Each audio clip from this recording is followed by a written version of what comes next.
Hello my bullet journaling friends, it's Erin and we're only setting up one spread together today. I'm going to light a candle to set the mood because this is an important one.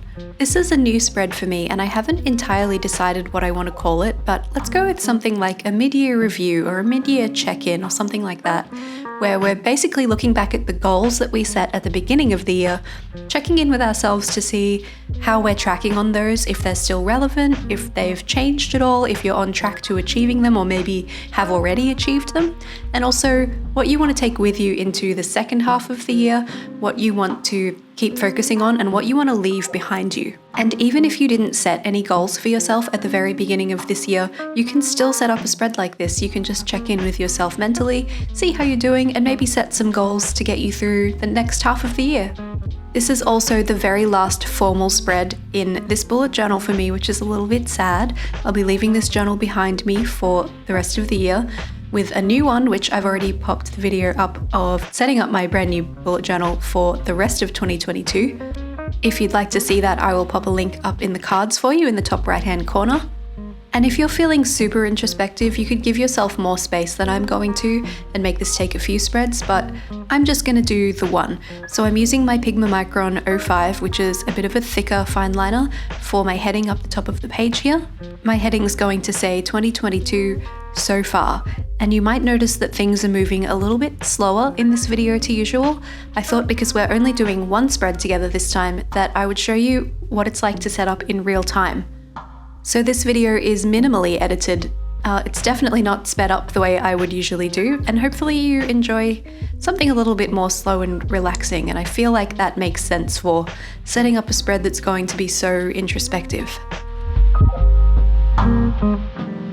I'm using a metallic lilac brush-tipped paint pen from ARTISTRO for all of my subheadings on this spread, and the first one is highlights. So this is a space to pop down anything that has been a highlight of the year for you so far. It can be big, it can be small, it can be to do with your career or personal things or anything at all. So if you're setting up a reflective spread like this, try not to think about what other people would think of as highlights and just focus on what's been a highlight or a success for you.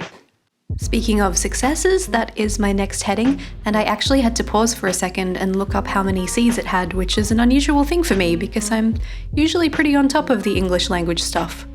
Success is a very tricky word because it's something that you have to define for yourself.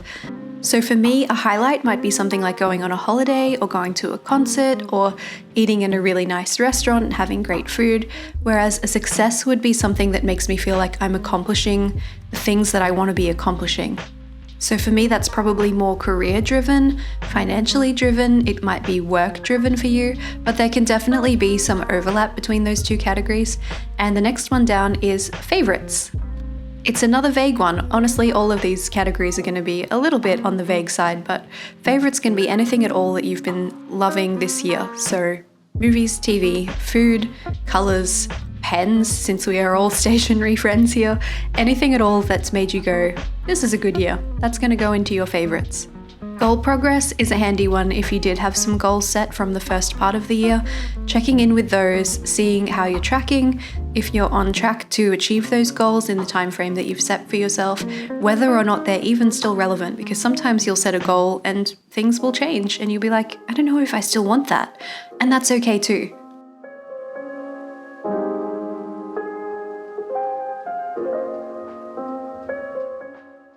Fun facts about me, I am a little bit of a finance nerd. I like investing, I like looking at my bank account, and I like seeing numbers grow. So I'm adding a financial section here just because it's fun for me. If that's not something that excites you, that you don't really feel like tracking it in your bullet journal is a fun time, then you could absolutely skip this section. But writing it down really motivates me, so I like to have it. And the last heading I'm adding here is leaving behind, which might sound a little bit on the negative side. It doesn't necessarily have to be, just things that maybe weren't working for you. Oops, the awkward moment when you dot your I over the top of a V instead. Whether it's a chapter of your life that's closing, like finishing school, whether it's a bad habit or a negative feeling that you're wanting to move away from, anything at all that is no longer serving you, list it down in this leaving behind section so that later you can come back and check in and be accountable with yourself and be like, did I really leave that behind like I intended? Because sometimes bad habits are hard to break, I get it. That's why we have habit trackers in our bullet journals, right? Since this is the end of a journal, I'm kind of just using up some old sticker sheets that were almost finished that I just kind of didn't want to keep around. You might say I'm leaving behind these sticker sheets in the first half of 2022. I nearly said 2021 then, that's definitely been left behind. And I'm just scattering these around the spread, trying to make sure that things are a little bit balanced between the left and right and the top and bottom, and making sure that I overlap some of them too to make kind of bigger pieces of decoration.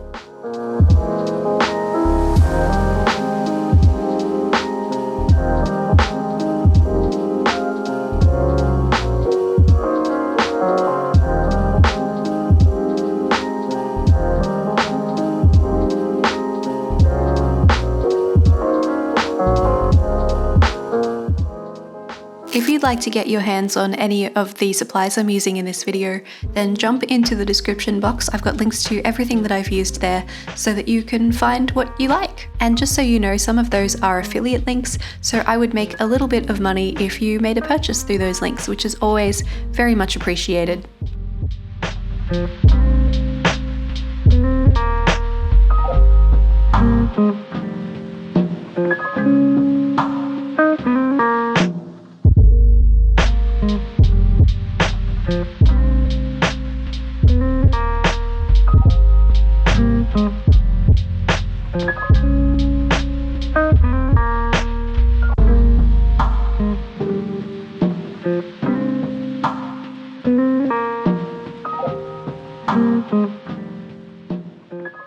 This particular sticker has save the date written on it, and that was never going to be especially relevant for me in my bullet journal. I don't like to use kind of planner stickers, if that makes sense.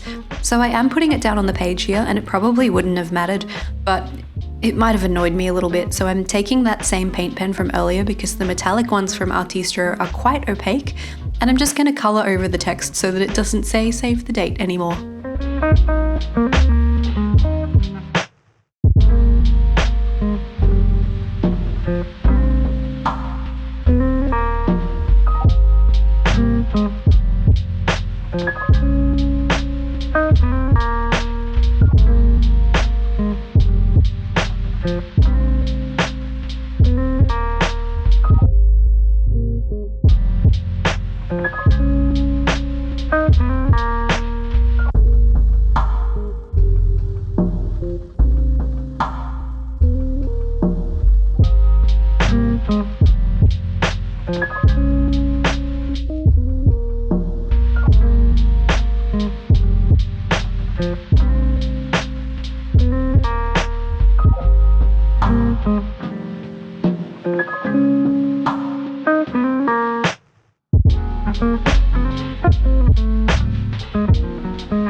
If you're enjoying planning with me so far and having a good time watching this video, then please do remember to hit the like button down below, subscribe and turn on notifications if you'd like to see more stuff like this from me. And if you're having a really good time, then you can even find me over on Instagram. I am at erinsmith.art and I hang out there quite a bit, so it would be really nice to get to know you over there as well.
I've managed to completely use up 2 sticker sheets. How exciting is that?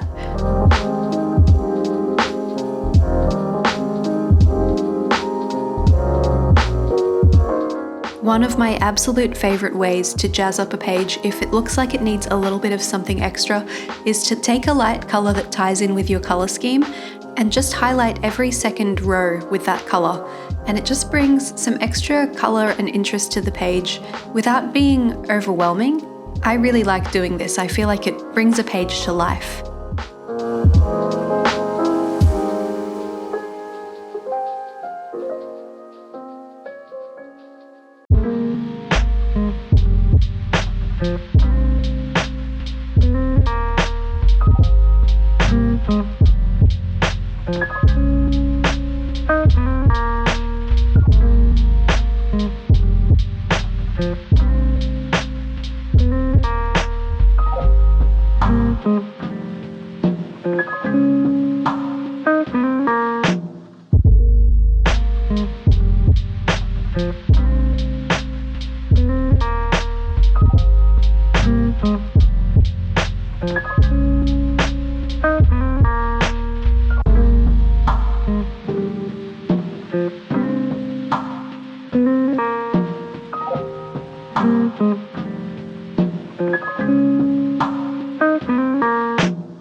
I mentioned earlier that this is the very last formal spread in this bullet journal. I do have some more pages left after this that I've used for mood boarding some of my themes before I committed them to video and to my bullet journal, and also some planning for my holiday that has been very scratchy and not pretty and aesthetic. So there are some pages after this, but because this is the last formal one that I'm kind of really putting some work into, I wanted to tie it into the beginning of my journal a little bit. If you don't remember or you didn't see my initial bullet journal setup from the beginning of this year, actually I think I uploaded it in like November last year, so we're going back a long time here. I did a lot of hand-drawn flowers in that setup. I actually didn't use any stickers at all on that one.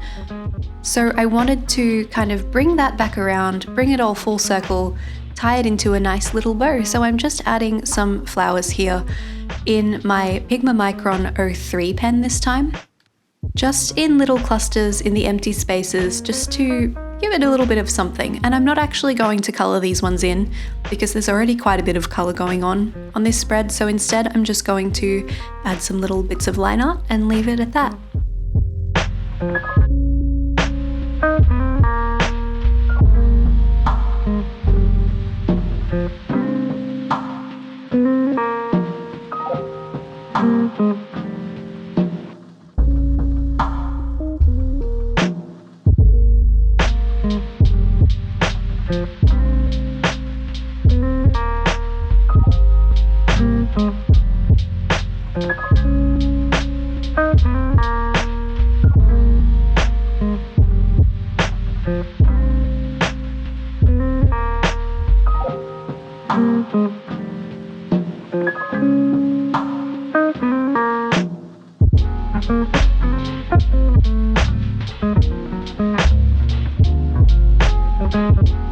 That's it for my 2022 so far self-check-in mid-year review, and I hope it gave you a bit of insight into how long it takes to set up a spread like this as well.